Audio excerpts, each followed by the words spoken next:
So maybe you've seen mysterious puzzles around UCLA or cryptic Reddit threads or Discord messages speculating about what shackle is. So, if you're unfamiliar with shackle, it's a puzzle hunt that had over 20,000 submissions but only 21 finishers. And today, I'd like to tell you the story of how we created a puzzle hunt that only 0.1% of people were able to solve. So, for context, my friends and I organized LA Hacks. This is the largest and oldest student run hackathon in Southern California. And our goal is to attract top talent. Our goal is to find people who will stay up all night just to crack a challenge because they just have to know their answer, and people who just love problem solving in general for its own sake. So we started with a brainstorming session where we covered all four walls of this room that we were in with various ideas on different marketing tactics and how to structure the puzzle to get people most engrossed in the challenge. And then after that, we went and we voted on the ideas with these little post-it notes and then more formally in a Google form, and we went and we finalized the puzzle structure. So this is the puzzle that we ended up coming up with. It all started with these posters that we put around UCLA and various Reddit threads, and these guided participants to shackle.com/2520, where they would be faced with this page. And what they had to realize is that they had to find all 9 different variants of the posters and arrange them in the correct pattern to reveal the password. So after that, they were faced with this puzzle, where you see we have 4 columns with 2 to 5 phrases per column. And the key here is to realize that each of these phrases corresponds to a different US university. So over here we have CMU, Cornell, Penn, and Columbia. And when these are all put onto Google Maps together, they form a letter. So the first column forms an N, and you had to do that for all of the columns. And once participants figured out that password, they were faced with this page, which is the duck cipher, perhaps our most challenging puzzle that we came up with. So this puzzle was the entry to the Shackle talent pool, so we intentionally made it difficult. But what you had to do is enter your email, and then you would get assigned this code word. And you had to use these clues to decipher the code word and then email the code word at shackle.com with the name in the subject line to get a personalized link to the next step. And I don't think I want to reveal the answer to this one, but what I will say is that the network requests are quite helpful. So if we took a look at the request to generate the cipher, you can see in the response, first of all, how we encode it, but then also this cheeky little hint that the keys to the puzzle are right in front of you, but only if you are using a laptop. So take from that what you will. Here I have my email composed to plasma@shackle.com with all my little links, so I'll send it. And here I can see I got a new email from Shackle saying registration successful, and I can go to this link to come to the next puzzle. And for this puzzle, the participants had to fill in all the missing pieces of the QR code and scan it to gain access to the next step, so they can interact with it like this. So after completing the QR code and scanning it, the participants would be directed to this page, which was our final boss. So what they had to do here is to create a chain of valid dictionary words, sort of like this. And this problem really just reduces to the Hamiltonian path and a directed graph problem, so it is NP hard, but we thought that there would be a lot of very interesting strategies that could go into finding the prefixes and suffixes and creating efficient strategies to create as long of a chain of words as possible. So people who did well on this would be shown on our leaderboard, and after passing a certain threshold, you would unlock the personality assessment. That looks sort of like this. And then after completing this, you would see what your results are for the personality assessment, sort of like this.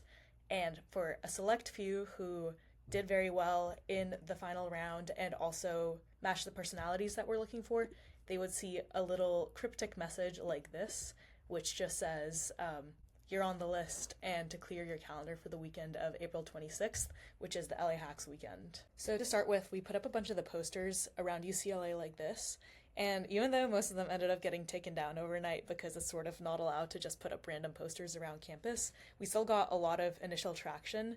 So what was really exciting for me was on the Duck Challenge where people had to enter their email, I could see people from UCI and Stanford were attempting it, which we didn't even put up any posters around their campuses. So it was a really good sign because it meant people were talking about the puzzle.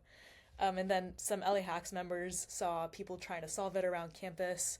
People were even saying that their friends were trying it and pulling all-nighters to solve it because they were like so interested in the puzzle, which was so cool to hear. We saw posts on UCLA's Reddit speculating what Shackle was about, and even some Discord messages on the UCLA Discord servers asking what the purpose of the puzzle was. And as we expanded the launch, I started getting some texts from my friends and LinkedIn messages, like asking me what the puzzle was about because they saw my name on the leaderboard. And like I had to keep my cool and be like, oh, I don't know what this puzzle is about, even though as I was getting a lot of these messages, I would be like fixing bugs in the code base. So it was such a cool experience. So we got a lot of positive feedback initially, but one thing that we kept hearing a lot was that having to assemble the 9 pieces of the puzzle initially was a little bit too high friction and caused us to lose a lot of people initially.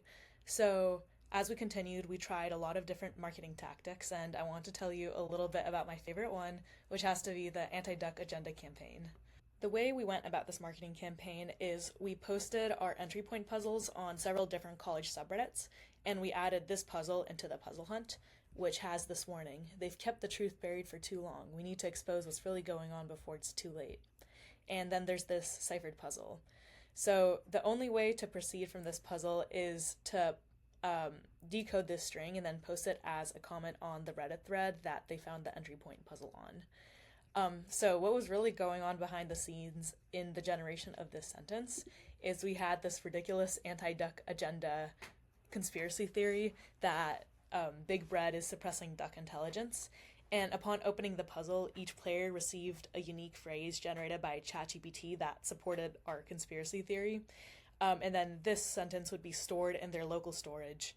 And when they would reload the page, our backend would scrape Reddit and check if they had actually posted the comment. And then if they had, it would let them continue to the next puzzle. So for one glorious moment, this was working so well. And Reddit was flooded with all these ridiculous anti-duck agenda sentences. Our posts were climbing to the top of hot, and it was working really well. But then, unfortunately, all of the posts got taken down for spam, and then my Reddit account got shadow banned. So we were unfortunately unable to fully capitalize on this campaign, but I definitely have no regrets. It was so fun and one of the highlights of the puzzle hunt for me. Another big development point for us throughout this process was learning project management and how to break down these complex, nebulous problems into smaller subcomponents that different people could tackle. So at the beginning, we tried to create all of these API contracts that we could adhere to, and we had a meeting where we created this systems design architecture. In retrospect, this is so rudimentary, and it's really amazing how many things we didn't think to include here. I think this is only covering like maybe a tenth of the API calls that we ended up needing. So this developed a lot as we built. And the final architecture looked something more like this, but even this is simplified. So at a high level, the way we had this set up is we had our front end in React, and we had 2 main backends. One of them was written in Python, and that managed the email service and all the final round game submissions.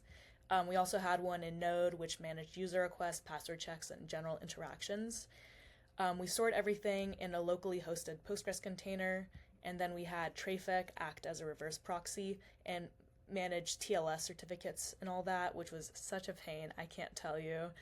But it just basically routed the request to the appropriate services. For monitoring, we had cAdvisor collect system metrics from the Docker daemon, Prometheus storing those metrics, and Grafana for visualizing them so we could track performance and debug issues in real time, which ended up being useful countless times because it turned out production bugs were truly a different breed. And then we had everything orchestrated through a Docker Swarm setup on a DigitalOcean server. And we had some CI/CD pipelines set up through GitHub Actions to automatically rebuild and deploy the containers every time we pushed to main.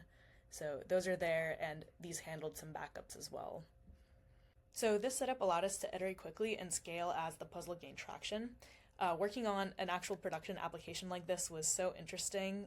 We ran into so many bugs in production that I didn't even dream of anticipating in development. Like, as an example, I used Nginx to serve the React front end in that container, and I didn't understand it that well initially, so I set up proxying of the requests in Nginx to avoid some CORS issues. But what ended up happening is we got a request infinite loop caused by Nginx and Traefik proxying the requests to each other.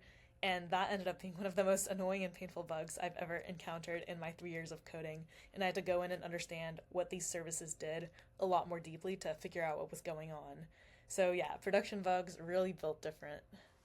Thank you so much for listening. If LA Hacks applications are still open, I would really encourage you to apply because I think hackathons are one of the best ways that you can invest in yourself, and this is going to be our best year yet. I've been a hackathon enjoyer myself for the past few years, and all of my coolest opportunities and most interesting people I've met have been at hackathons, so I really, really recommend it.